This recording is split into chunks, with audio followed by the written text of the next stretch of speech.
흠모하여 몹시 보고 싶던 님이 반드시 돌아온다고 확신할 때 사람들은 동네 밖에 우뚝 서 있는 정자나무나 느티나무에 올라가서 동부 밖을 바라보곤 했습니다.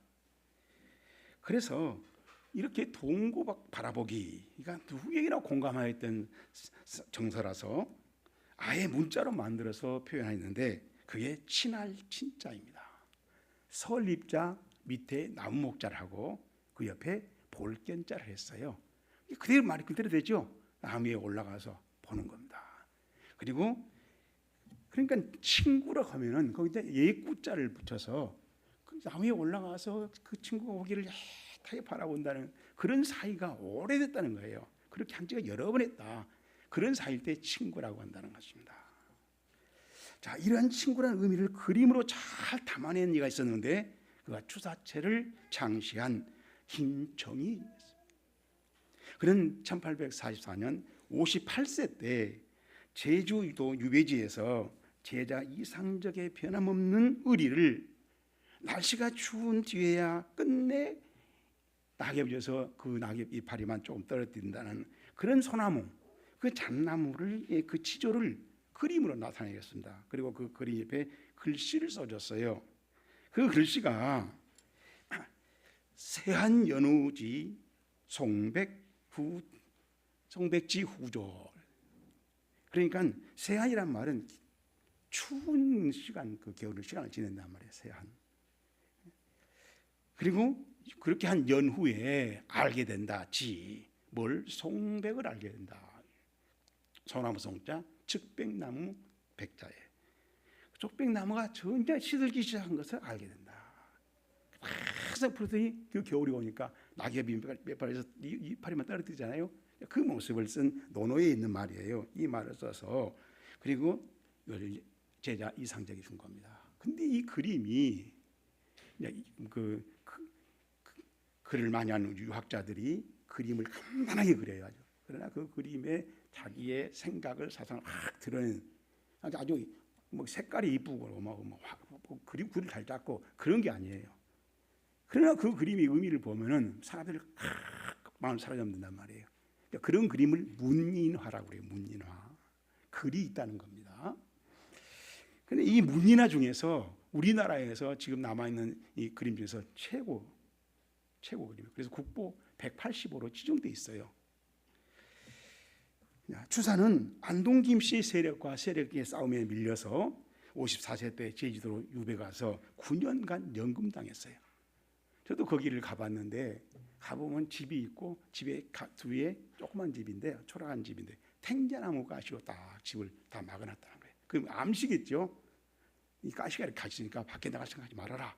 뭐 그걸 못 띄얹고 그런 건 아니겠지만은 정부에서 그렇게 조치를 취한 거죠. 그러니까 그 나무 가운데 집 가운데 이제 갇혀 가시나무 가운데 집에 갇혀서 생활하고 있는데 그렇게 살아가는데 그 외딴 섬 우리 김정희는 아주 그 영조 그 왕조의 후손이요 사돈지가 아니에요. 아주 왕족입니다. 그리고 이분이 우리나라 지도를 그리는 사람이잖아요. 아주 실학파고 실력이 대단한 사람이에요. 어려서부터 천재말을 들었다는 겁니다. 자, 그렇게 큰 좋은 집에서 살던 정말로 금수저죠. 그런 사람이 제주도 가서 애딴 집에서 그 당시에 제주도는 뭐 통신이 안 되죠. 배밖에 없으니까 거기서 살고 있는데 가시울타를 놓고 여기 밖에 나오지 마. 그러니 그 한 번도 자기가 뭘 음식을 마련해 먹었겠어요? 그러나 스스로 다 옷도 기워 입어야 되고 음식도 마련해서 먹어야 되는 그런 아주 괴로운 생활한 거예요. 그 험악한 생활 중에서 제일로 힘들었던 게 외로움이었다는 겁니다. 그러잖아요. 그런 생각하고 정치 그 왕족의 큰 정치 세도관을 살던 사람이 가서 혼자까지 있으려니까 얼마나 외로웠겠어요. 나중에 보면은 부인이 죽어도 죽은지를 모르고 편지를 보냈어요. 그렇게 고통 속에서 모든 걸 차단시켜 살았습니다. 자, 그럴 때 주변에 그 땅 세도 있을 때 얼마나 많은 사람들이 김정희한테 친하려고 접근하고 거절하고 그랬겠어요. 다 사라진 거예요. 왜? 가까이 갔다는 정부에서 놔두겠어요? 이게 통치 권세 무서워서 전부가 떠나는데 딱 한 사람이 찾아온 겁니다. 그 사람이 누구냐면 자기 제자 이연적이라고 하는 사람인데, 이상적이라는 사람인데, 그 사람이 직업이 통역사, 역관이라고 불렀어요. 역관, 번역을 한다.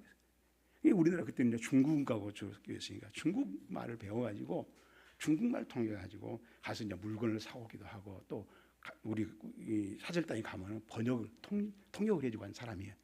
그 사람의 신분이 중임이에요. 그러니까 엄밀히 말하면 김정희하고 친할 수가 없어요. 계급이 있죠. 이 사람은 사대부 집안이니까. 그런데도 이 사람이 김정희한테 글을 배워서 선생님이란 말이에요. 근데 그분이 가서 따르니까 그걸 찾아가는데 너무너무 괴로우니까 중국에 가서, 청나라에 가서 이 김정희 씨가 읽을 만한 좋은 귀한 책들을 시리즈로 120권을 사서 보낸 겁니다. 그러니 김정희 마음이 어떻겠어요? 다 떠나는데 이거 했다 들리면 저는 모가지 날아갈 거 아니에요.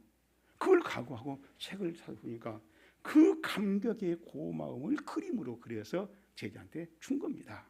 그게 바로 그 그림을 간단하게 이제 그려서 했는데, 그 그림을 한번 띄워줘 보세요. 그 이제 새한도라고 그래요. 새한도, 추운 시절을 지낸다라는 뜻이죠. 좀 크게 보였으면 좋겠는데, 내가 안 보여도 괜찮아요. 내가 없어도 괜찮아요. 저 그림이 중요하죠. 지금은 새한도. 집이 보이죠? 집. 저기가 자기가 유배생하고 있는 집을 의미해요. 조그맣게 집을 지었죠. 그래갖고 바람구멍 하나 동그랗게 벽에 뚫어졌죠. 자, 저런 게 의미를 자기들의 의미를 설명하는 그림이에요. 아주 초라한 집인데 사람이 살 때는 바람이 통해야 하잖아요. 바람구멍 하나 터는 걸 그려놓은 거예요.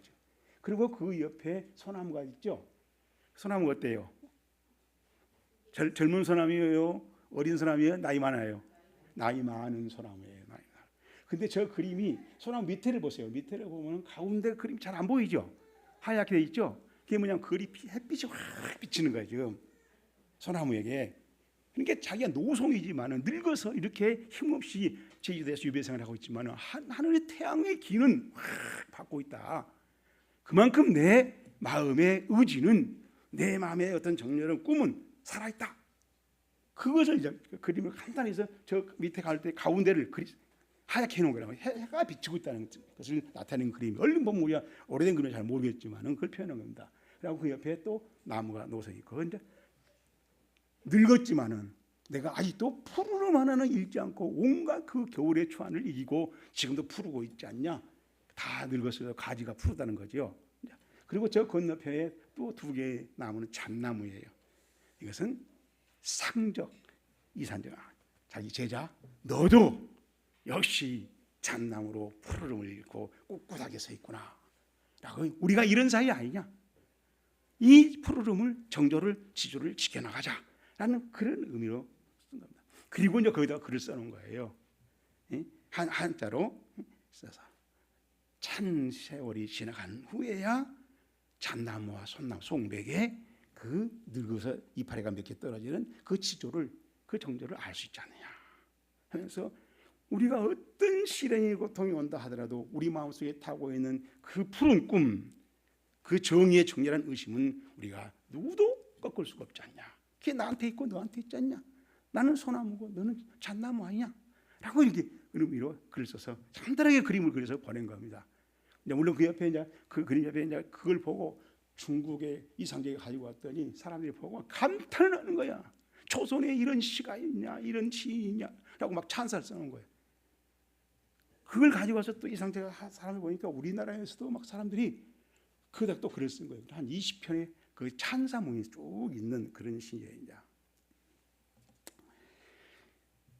그래서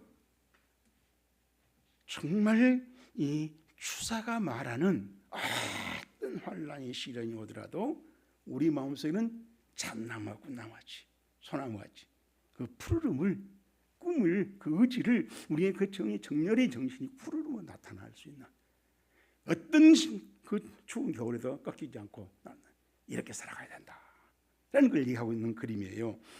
자, 오늘 설교 본문도 추사 김정희의 마음처럼 위로를 중요시하고, 그리고 그 위로가 그렇게 우리에게 삶 속에서 중요한 거다라는 것을 우리 글로 나타내고 있는 성경 말씀이에요.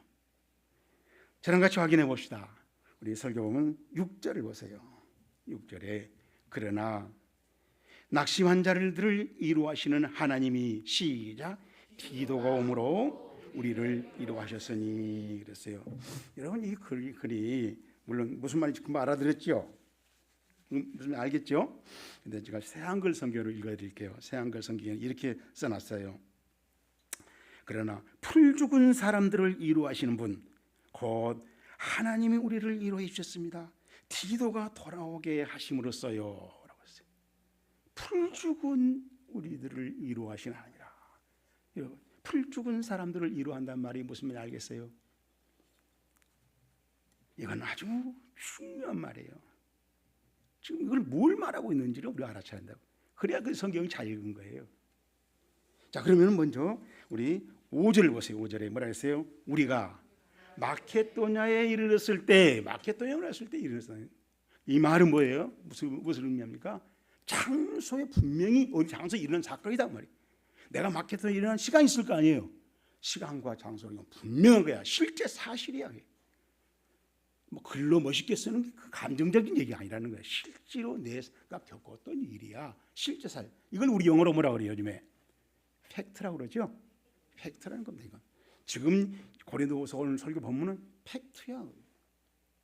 자, 그래서 우리가 이 팩트라는 거 뭐가 팩트냐? 팩트 내용을 보자는 겁니다. 그래서 거기에 보면은 우리 뭐라 했어요? 편하지 못 우리 육체가 편하지 못하였고 그랬죠. 편하지 못하였고 이 말이 헬라어로는요 우데미안 우란 말은 아니다는 거 없다 not. 그다음에 네란 말은 그런데 없어 미안 하나라는 뜻이. 그런데 하나도 없어 그 말이에요. 그걸 우리는 편하지 못하였고 이렇게 번역한 거예요. 그러니까 이것은 정말로 자기가 어떤 그 마켓에 열렸을 때 안팎으로 괴로운데 김정희처럼 한 사람도 나를 위로해준 사람이 없고 찾아온 사람이 없고 아무도 없다는 거예요. 바울도 그런 심정이었다는 겁니다. 그것이 지금 말로 내가 소설 쓴 게 아니고 팩트란 말이야. 내가 그 일을 겪었어 말이야. 어디서 마케도냐에서.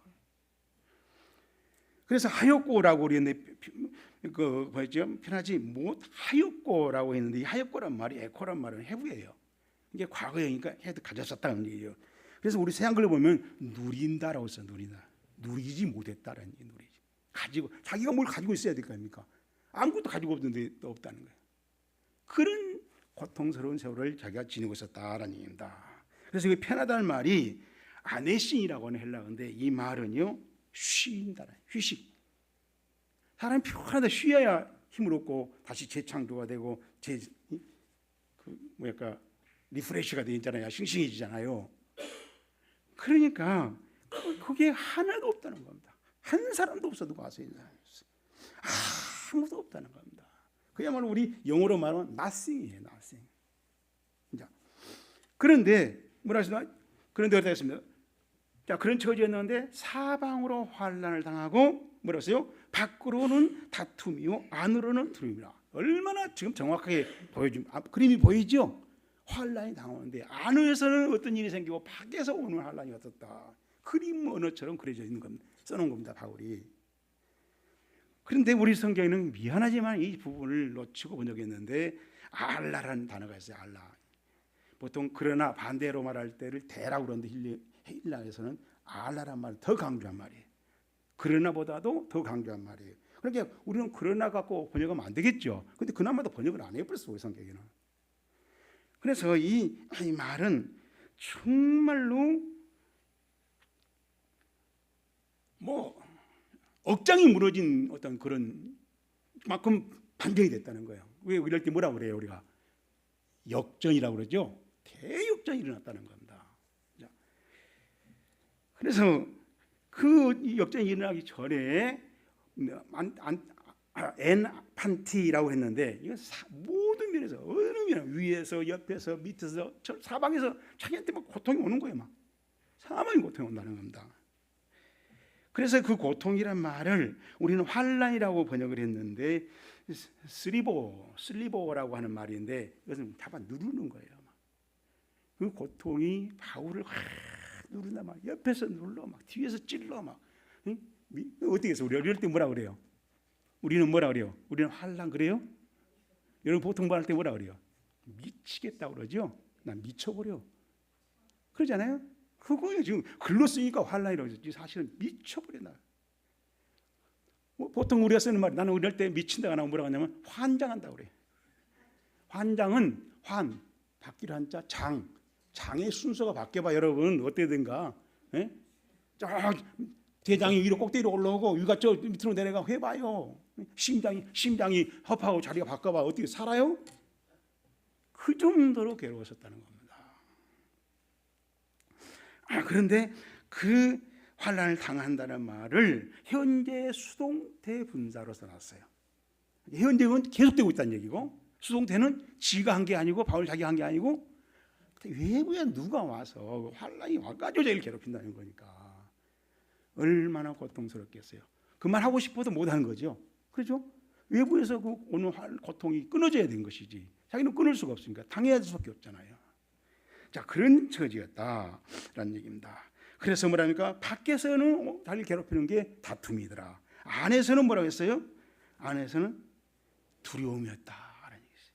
여러분이 이 두려움이라고 하는 말은요 불안을 말해요. 불안, 공포. 근데 복수예요. 우리는 그냥 두려움이라고 했죠. 두려움들이니까 여러 가지 두려움이 생긴다는 얘기만. 환난 오니까 별 생각이 다 날 거 아니에요. 그런데 밖에서 오는 뭐라 했습니까? 다툼이라고 했는데 이 다툼이란 마카이라고 하는 말도 복수예요. 뭐예요? 그 다툼들이 쌈박질을 말해요. 쌈박질을. 분쟁과 전쟁 같은 것들이 막 계속 자기를 공격해 온단 말이에요. 그러니까 뭐예요? 정말 자기는 밖에서 쉼이 필요한데 쉼을 하나도 없고 대신 뭐만 와요? 밖에서 막 분쟁이 쌈박질이 자기를 괴로움이 와. 근데 자기는 그런 일 당할 때 뭐야? 미치겠어. 막 괴로워서 불안해서 걱정이 된단 말이죠. 자, 그러고 있을 때 여러분 이 모습을 생각해 보란 말이에요.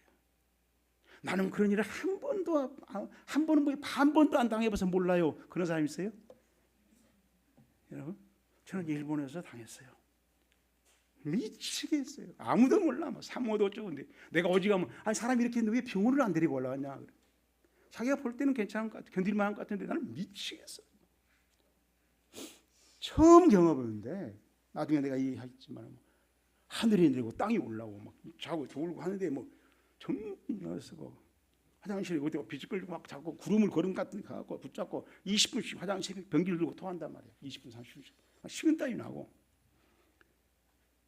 그래도 안 되니까 119에 실어가고 119에 자꾸 실어가니까 저 집 이상하다 하고 전도 안 된다고 또 처제는 그러고. 여러분 어떻게 했어요? 얼마나 제가 마음이 괴롭겠는가.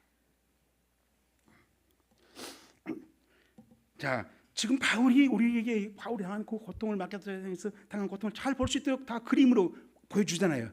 말로 썼지만 자세히 보면 그림을 그려놓은 거란 말이에요. 지금 다 의미 있는 말로 그림을 그려놓은 거란 말이에요. 아주 대조를 당하고 있는 바울의 모습을 보여주고 있는데 우리가 이 그림을 오늘 성경 읽으면서 볼 줄 알아야 한단 말이에요. 정말로 짓눌리고 있는, 찔러대고 있는, 고통을 견딜 수 없는 그런 고난을 바울이 마케도니아로 선교하러 가렸다가 당했다는 거예요.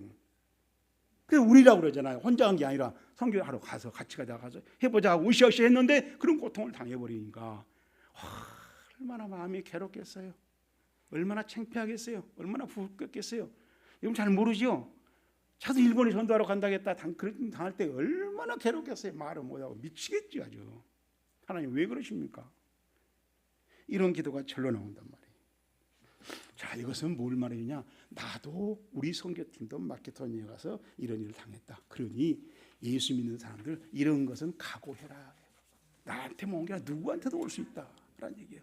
여러분들은 아직까지 안 와서 잘 모르겠다는 식으로 전혀 눈만 깜빡깜빡하는데 행복한 사람들이에요. 그러면 저는 아주 실감나게 경험했어요. 그래서 내가 오늘 이 본문을 설교본문으로 정한 거예요. 일본에 가가지고 내가 아주 뭐 콧물이 나는데 이거 혈액성 비염이라는데 치료약이 없대요. 아주 미치겠어. 아주 여러 가지로. 왜 그런지 모르겠어요.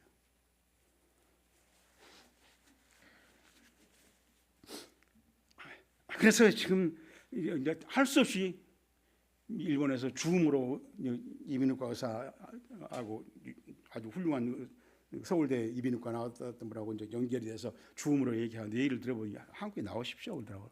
그래서 그냥 그 다음날 나왔어요. 바로 안 가지고 치료 다 해보고 안 되니까 또 신경외과로 가서 자기 아는 의사하고 후배하고 연결시켜 다 해보고 다 했는데 뭐 금방 당신 약 끊으면 나선다고 그래서 약값도 안 받아 또. 그리고 이거 약값도 안 주고 근데 다른 사람 한 3분 정도 상담을 치료할 분을 내가 나 혼자 상담 다 하고 들어주고 그 약값도 안 받아. 왜냐면 내가 약을 안 주는데 왜 지금 진료비는 받았더니 아니야. 아 그건 내가 그 양심상 못 받겠다. 전혀 아는 바가 없는 사람인데.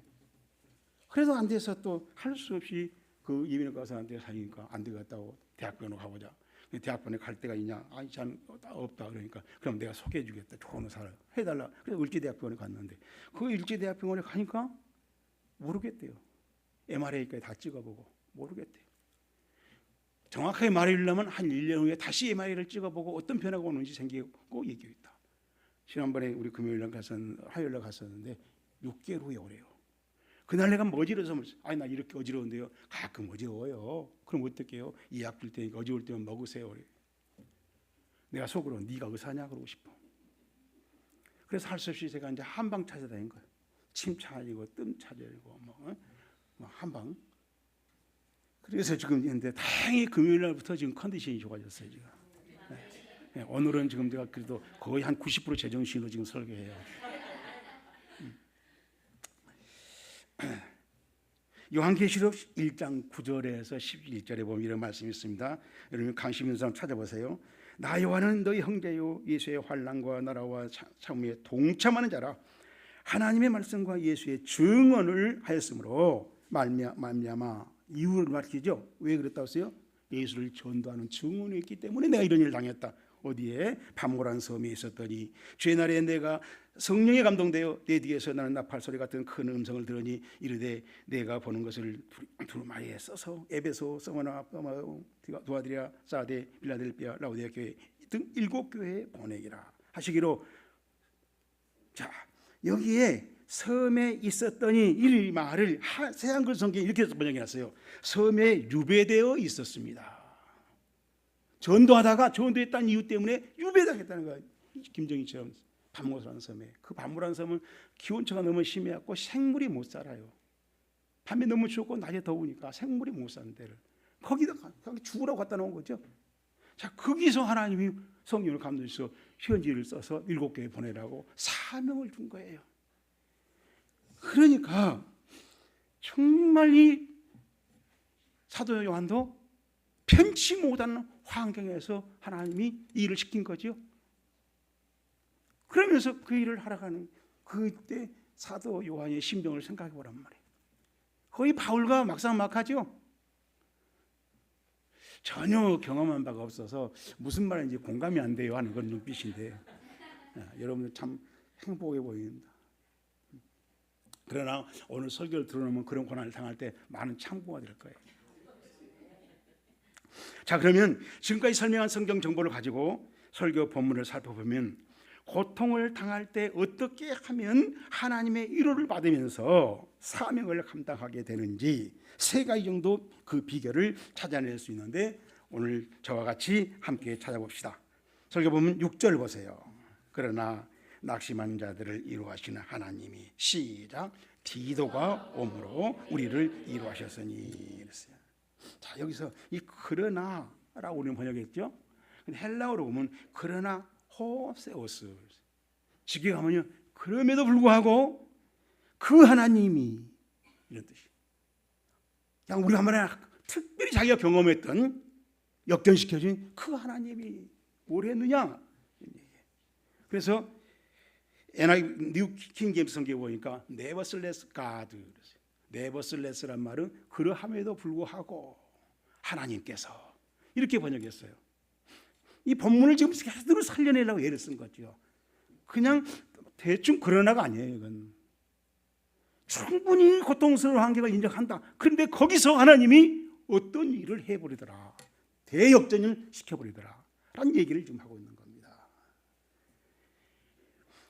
자, 그래서 우리 5절에 보면은 지금 안에서는 밖에서는 육체로 고통을 당하죠. 안에서 마음이 막 치러지는 그런 공포와 두려움에 시달리죠. 그런데 그렇게 안팎으로 고난을 당하고 있는 엄청난 차이가 지금 있는데, 그 차이가 하나님이 그런 뜻에서 엄청난 차이가 생기는 일을 만들어버리더라, 역전을 시켜버리더라 하는 얘기예요. 그 차이의 핵심, 하나님이 차이가 나도록 바꿔주는 핵심이 뭐냐? 하나님이 이루어 주신 구체적인 방법이 디도가 오므로 그랬어요. 바울한테 디도가 찾아와서 그 일이 완전히 바울이 하고 있는 그 미친 환경을 완전히 역전시켜버리더라 라는 얘기입니다. 그래서 이제 굿뉴스 바이블 보니까 그것을 엔카리지, 낙심을 당하고 있는 미치겠는데 디도가 와서 엔카리지란 말에 용기를 주면서 격려하면서 막 사기를 북돋아 준 거예요. 막 그렇게 만들어졌다는 겁니다. 그러니 바울이 어떻게 했어요? 제가 바울이 아니라서 잘 모르겠죠. 저는 바울의 마음을 너무너무 공감한 거예요. 아주. 나도 좀 그렇게 일본에서 바랬는데 안 되니까 여기까지 왔는데도 안 되고 있잖아요. 이 사람은 이런 일을 당해봐야 알아요. 이 말이, 이 용기라고 하니 엔카리지라고 하는 말은 사실은요 파라칼레오라는 단어를 번역한 거예요. 동사. 이 말은 파라칼레토스라고 하면 성령이 돼요. 성령이 와서 하신 일을 디도가 와서 했다는 얘기예요. 그러니까 디도가 와서 시시한 일을 한 게 아니에요. 대충 말한 게 아니에요. 뭐 하거나 말거나 나 몰라, 그게 아니에요. 성령께서 바울에게 하나님 뜻이 이루어진 역사를 그런 일과 똑같은 수준으로 이루겠다는 겁니다. 그러니까 바울이 어떻게 했어요? 여러분, 이런 디도를 만나봐야 되고, 이런 디도를 보내신 위로를 만나신 하나님일 때 우리 찬양이 우리 마음속에 뜨겁게 이루어지는 거예요. 아멘. 우리 황 집사님만 아멘 하시네.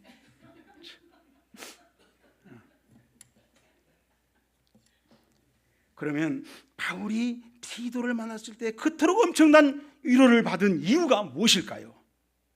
궁금해지지 않나요? 궁금해져야 하는데 저는 궁금해져서 이걸 지금 증언하는 겁니다.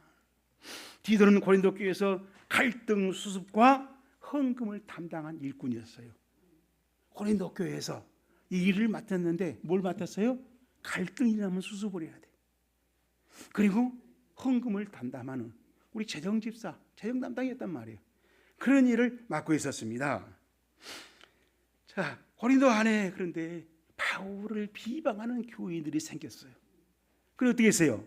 이제 고린도 교회가 갈등이 생기고 분열이 생기고 그렇죠? 거기에서 이제 또 혼란이 생기고 파벌이 생긴단 말이에요. 자, 그럴 때 그 말을 소식을 들은 바울이 고린도 교회가 내가 그런 사람이 아니냐고 안 하겠어요? 글을 써서 보냈어요. 그 글을 눈물의 편지라고 써놨어, 성경에. 고린도 후서 2장 4절에 보면 내가 내 마음에 큰 눌림과 걱정이 있어 많은 눈물로 너에게 썼노니. 그 말을 듣고 자기가 오해받으니까 내가 그런 목사가 아닌데 하고 너무너무 해서 눈물을 흘리면서 편지를 쓴 건데 고린도 후서인데 그 편지가 우리 사실 사라져서 없어요. 썼다는 흔적만 이렇게 했지 그 내용이 편지 내용이 없단 말이에요. 지금 남아있지 않아요. 자, 그 눈물의 편지를 보고 사람들이 읽을 때 너희들이 이 편지를 보고 어떻게 생각해야지, 어떤 걸 신해야지, 잘못하고 바울한테 사과해야지, 이런 것을 해야 할 사람이 누구예요? 디도였어요. 자, 그러면서 그러니 디도는 어떤 사람입니까? 바울과 고린도 교회 사이의 중재자지요. 그렇죠? 바울이 이런 사람이야, 너희들 잘못 생각한 거야, 너희들 그러면 안 돼, 그런 사람에 가담하면 안 돼 하고 애타게 얘기하고 있는 사람. 그리고 그렇게 했을 때 일을 어떻더라고 바울한테 전했더니 바울이 확 안팎으로 인한 고환난 고령 고통이 다 사라진 거예요. 그야말로 우리가 말하는 할렐루야예요. 그러니까 뭐예요? 바울이 지금 말한 걸 들어봐라, 읽어봐라. 이걸 보고도 모르겠느냐? 이 말씀을 듣고 이대로 받아들여야지, 회개해야지. 예? 쓸데없이 가담했던 거 전부 회개하고 바울의 진심을 받아들이지 않겠냐 하고 했더니 사람들이 반응을 보이기 시작한단 말이에요. 그 반응을 바울 목사님이 보낸 편지를 보고 사람들이 이렇게 반응하지 않게 바울이 그 말 듣고 눈물 썼던 편지를 썼던 그 마음이 확 펴지고 얼굴이 펴지고 기쁨이 생기고 그 환난 고통을 다 이겨낼 수 있는 그런 희열에 빠지게 됐다는 거예요. 우리 신앙생활하다 그런 일이 생길 수 있다고, 그런 일을 할 수 있는 디도와 같은 일에 여러분이 주인공이 되기를 주의 이름으로 축복하는 겁니다.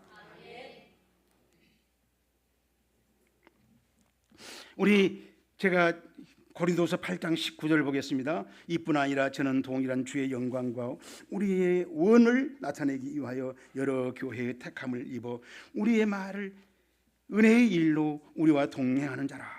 23절 뒤로 말하면 나의 동무요 나를 위한 동역자요 우리 형제들로 말하면 여러 교회의 사자들이요 그리스도의 영광이라. 여러분 이 말씀을 가만히 잘 보세요. 아멘 하셨는데 아멘의 내용을 잘 알아야 돼요. 찬사를 하고 찬사를 뭐라고 했어요? 나의 동역자다. 그것도 뭐랬어요? 여러 교회의 사역자, 여러 교회, 은혜력 교회 사역자가 아니에요? 은혜력 교회도 되고 또 어디 교회도 일본 교회도 되고 거기에 다 목회라고 여러 교회를 맡았다는 거지. 여러분 실감 안 나지요? 저는 목사이기 때문에 얼마나 이 말이 귀하게 들리는지 몰라. 그런 거 뭐라세요?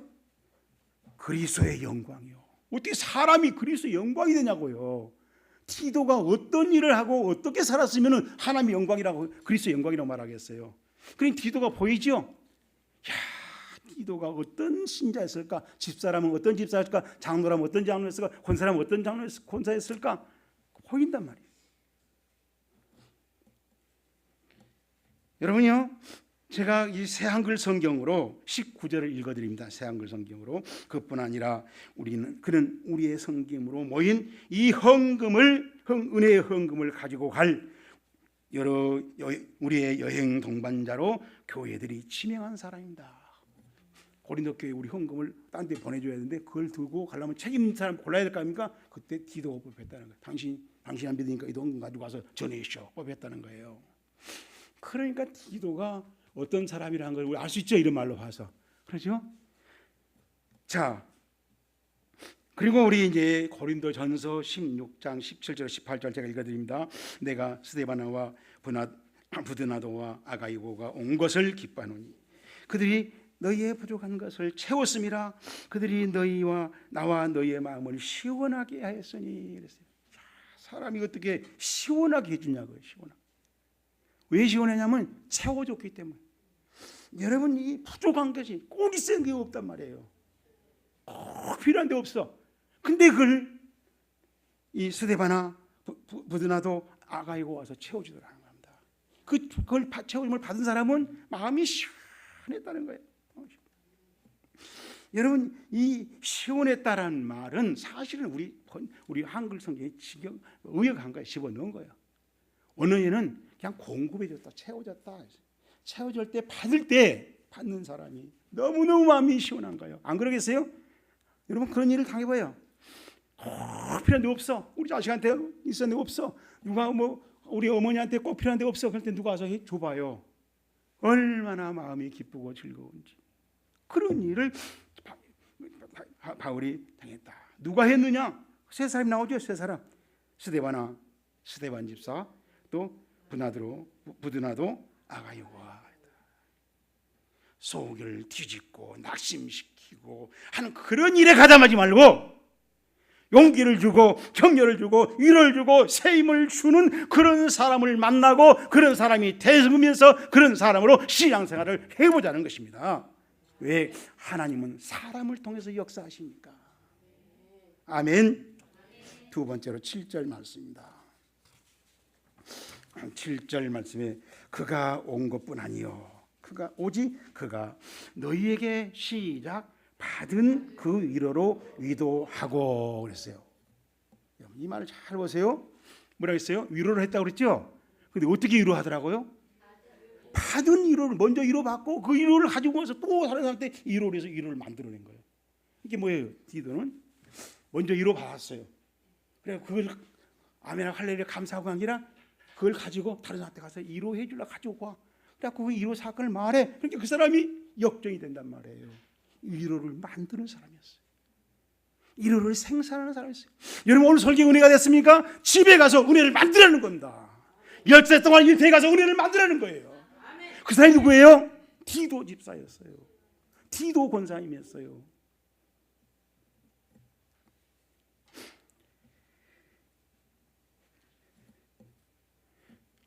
디도는 눈물의 편지를 보고 말했더니 그 사람들이 받아들이면서 은혜 받고 마음 고치고 바울과 화해가 하고 이런 걸 봤어요. 그때 자기 은혜 받았어요.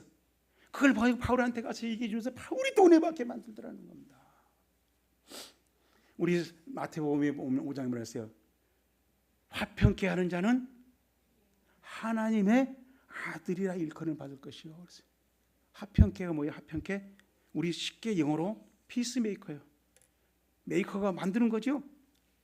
피스, 평화를 만드는 사람이 하나님의 자녀다. 그렇게 하나님 나라에서 일컬음 받는다 라고 해서 기록지 않았잖아요. 우리는 만들지 않으면서 막 하나님 아들이라고 안 해준다고 삐지고 통하고 막 말없이 하나님의 평화를 만들어 보란 말이에요. 그럼 하나님이 다 하나님의 자녀라고 인정하고 하나님께서 거기에 대한 멸류관 상을 준비한다는 겁니다. 오늘 이 말씀 한마디만 여러분의 마음속에 새겨도 신앙생활이 180도 달라질 겁니다. 가치관이 달라질 것입니다. 판단이 달라질 것입니다. 습관이 달라질 것입니다. 성품이 달라질 것입니다. 인품이 달라질 것입니다. 탈레반인 아시죠? 탈레반 중동의 깡패 집단. 그 탈레반이 파키스탄에서 여자 아이들은 학교 보내지 마라, 학교 공부하지 마라 하고 정책을 바꿨어요. 그러니까 그것을 보고 있던 한 소녀가 2012년 10월 9일 날 그 전에 그러자 그거 안 된다. 왜 여자를 못 가르치냐? 여자 배워야지 하고 자기의 교육관을 공개적으로 밝혔어요. 그랬더니 12년 10월 9일 날 하교하는데 스쿨버스에 탈레반 병사가 올라와서 총을 쏴버린 거예요. 여기 말라방이 누구야? 올라오니까 그러니까 총을 맞살라 하니까 다 죽을 것 같으니까 손드니까 그냥 쏴버렸어요. 총이 3방이 맞았어요. 이마와 목과 또 이 가슴. 근데 천만 다행으로 3개월 후에 퇴원했어요.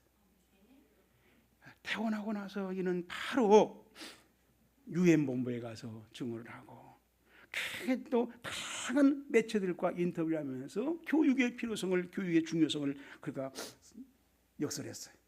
그래서 1년 후에 2014년 10월 10일 나이 17살에 최연소 노벨 평화상을 수상했다는 거예요. 여러분, 이를 만든 일이 그렇게 쉽지 않습니다. 빼앗긴 학생들이 눈물을 너희들을 위해서 그 대변하다 총 맞아 죽은 그 말라를 생각해 보세요.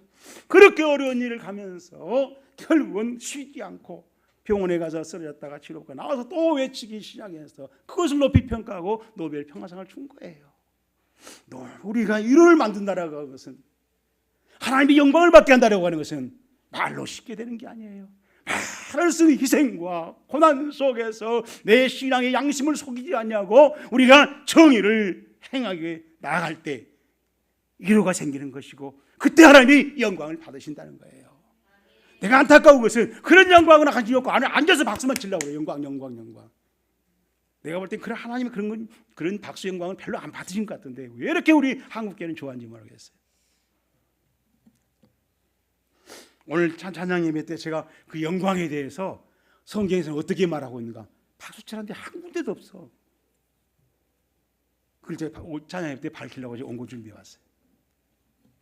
세 번째로 우리 7절 말씀 보겠습니다. 그가 온 것뿐 아니요 오직 그가 너희에게서 받은 그 위로로 위로하고 너희의 사모함과 애통함과 나를 위하여 열심 있는 것을 시작 우리에게 보고함으로 나를 더욱 기쁘게 하였느니라. 자, 보고함으로는 뭘 했다는 거예요? 보고함으로 했다는 거죠. 디도 와서 뭘 했다는 거잖아요. 뭐 했어요? 보고함으로. 할렐루야. 아멘. 그럼 되는 거예요? 전달한 거죠. 그죠? 고린도 교회에 있었던 일을 전달한 거죠. 자기가 은혜 받았던 일을 전달한 거예요. 그 전달한 과정이 고린도 교회에서 어떤 사건들이 있었고, 그때 그 사건을 통해 자기는 은혜 받았고, 그걸 들고 가지고 누구한테 가요? 바울한테 가서 얘기하니까 바울이 또 은혜를 받은 거란 말이에요. 이런 일이 있었다라고 바울이 전하는 거예요. 그 전달한 내용이 뭐냐? 나와 있죠. 너희의 사모함과 애통함과 또 바울을 위해서는 열심, 이 세 가지를 중점적으로 전했더니 바울이 활기가 돌고 생기가 도는 거예요. 위로 받은 거예요. 은혜 받은 거예요. 형제된 거예요. 다시 내가 해야지 하고 새 힘을 얻고 다시 어깨에 무릎에 힘이 있었다는 겁니다. 자, 이러한 일들은 결과적으로 말하면 그들이 고린도 교회가 회개하고 회개한 결과를 말해준 거예요. 음의 편지를 보고 이렇게 회개합시다 하고 그런 회개의 결과를 가서 전해주니까 바울이 그 회개의 결과를 듣고 용기를 얻는 겁니다. 힘을 얻는 겁니다. 주먹을 쥐는 거예요. 그리고 내가 하나님께 충성해야지 하고 다짐을 했다는 거예요. 바울 목사님이 받은 위로와 기쁨은 제거된 자기가 당한 그 고난, 안팎으로 당한 고난, 그것이 사라진 것이 아니라 제거된 것이 아니라 고린도 교회가 건강해졌다고, 건전해졌다고, 건실해졌다고 한 사실을 전해 들은 것이란 말이에요. 오늘 우리는 뭐가 없어져야 감사하죠? 내게 고통이, 괴로움이, 부끄러움이 없어져야 감사하죠? 그때 감사금 좀 해볼까? 바울은 달랐어요. 그것이 없어진 게 아니에요. 그건 있어 지금도. 안팎으로 고통을 당해. 근데 고린도 교회가 이렇게 했다는 소리를 듣고, 그러면 내가 하나님께 충성해야지, 순종해야지, 사명을 감당해야지 하면서 자기가 은혜 받더라는 겁니다. 나병은 어느 시대나 어느 사회나 혐오 대상이죠.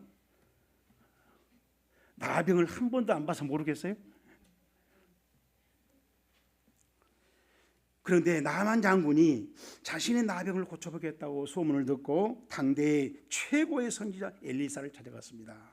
그런데 엘리사는 신부는 얘한테 이렇게 말했어요. 너는 가서 요단강에 가서 7번 씻어라. 그러면 네 살이 깨끗해지리라. 자기 말을 듣는 나만 장군이 노하면서 노발대발했어요. 그러면서 말해요. 내 생각에는 지가 나한테 엘리사가 와갖고 손을 흔들면서 여호와 이름을 부르고 그래갖고 어떻게 좀 고쳐볼 줄 알았다. 어? 그런데 이 예를 조그만 예를 보내갖고 요단강에 들어가라고. 우리나라 가봐. 우리나라 가면 이 요단강 어떤 강물보다도 더 깨끗한 강이 3개나 있지 않냐. 그 강이 아바나와 나바르 이런 강이 있는데 나 거기 가서 씻을 거야 하고 성결 내고 떠나버렸어요. 발걸음을 돌리니까 그때 그 나만 장군의 부하들이 장군한테 한 말입니다. 그의 종들이 나와서 말하여 이르되 내 아버지여 선지자가 당신에게 큰 일을 행하라 하여 말하였다면 행하지 아니하였으리까. 하물며 당신에게 이르기를 씻어 깨끗하게 하라 함이니까. 하니 나만이 이에 내려가서 하나님의 사람의 말대로 요단강에 7번 몸을 담그니 그의 살이 어린애살같이 회복되어 깨끗하게 되었더라. 자, 모습이 보이죠? 어떤 일이 생겼다는 거 보이죠? 자, 그런데 여러분 이 부분에 13절 그 부하들이 한 말을 새한글 성경에, 여러분 새한글 성경 알아요? 네, 새한글 성경 요즘 번역이 잘 됐어 내가 볼 때 아주. 그래서 새한글 성경을 난 많이 보는데 새한글 성경이 이렇게 번역해 13절. 그러자 그의 부하들이 다가와 그에게 말했다. 아버지 같은 장군님, 그 예언자가 장군님께 큰 일을 하라고 했다면 하지 않으셨겠습니까? 장군님한테 그저 씻고 깨끗해지세요 하고 말했을 뿐입니다. 그러니까 그 성기를 내고 화를 내고 떠나던 남한 장군이 다시 발걸음으로 강물로 들어갔다는 거예요. 그래서 깨끗해졌다는 얘기예요. 자, 이 남한 장군의 성기를 내고 더구나 장군이가 군인이니까 어떻겠어요? 근데 그 성기를 난 그 남한 장군을 다시 하나님의 뜻대로 돌아오게 한 사람이 누구였어요? 남한군이 영리해갖고 눈치 빨라가지고 지가 마음 바꿔가지고 아니에요. 부하들이 이 부하들이 오늘 우리가 돼보자는 거예요. 우리가 미친 짓 하고 있을 때, 망하려고 하고 있을 때, 엉터리 고집을 부리고 있을 때 내가 용기를 내서 옆에서 당신 그러면 안 돼요, 살라면 이 말 들으세요, 하나님 말씀들 하세요 말할 수 있는 용기가 필요하다는 겁니다. 이렇게 권능이 넘치는 위로는 만들어지는 법입니다. 부하들이 했던 말, 아버지 같은 장군님 속 좀 챙기세요, 지금 당신에게 살라고 가라고 하는 일에 왜 돌아섭니까? 하고 그 말을 할 때 여러분 그 말 하다가 목 잘릴 수 있어요, 없어요? 나만 네가 감히 내 장군한테 네가 나를 거들어? 나를 시켜? 할 수 있잖아요. 목숨 걸고 그래도 얘기했어요. 부하들이 그랬어요. 자, 이런 것을 우리 조상들은 충언역이라 했어요. 충성스러운 말을 목숨으로 귀에 거슬린지만은 내가 이 말을 해서 충고해서 저라면 살려야겠다 하는 그 말을 할 때 그걸 충언역이라고 해요. 여러분, 위로는 충언역이를 기본으로 한다는 것입니다. 충언역이 할 수 있는 용기가 없는 사람은 위로를 하는 일에 가담할 수가 없어요. 그런 일에 동참할 수 없어요. 그런 위로를 만들 수 없는 겁니다. 말로 쉽게 되는 게 아니란 얘기예요. 내 목숨 내걸고 그러나 진리를 향해서, 정의를 향해서 말할 수 있는 용기가 충고로 이루어질 때 위로라는 사건이 이루어지더라. 나만 장군이 어린아이 살같이 살았다는 얘기는 얼마나 피부가 깨끗하게 돋아났으면 어린아이 살이라고 표현했겠어요. 그렇게 깨끗하게 완치됐다는 얘기. 나만 장군이 그 살 보면서 어떻게 했어요? 아마 펄떡펄떡 뛰었을 거예요. 나 좀 봐라, 나 좀 봐라. 그렇게 즐거운 기쁨의 위로를 만든 것은 부하들의 목숨 건 충언역이었다는 것입니다. 자, 오늘 설교가 저와 여러분 자신들을 저울질을 해 주었을 텐데 이제 그 믿음의 눈금, 저울 눈금을 지금 확인해 두고 이제 우리 남은 신앙생활의 신호등으로 삼자는 것입니다.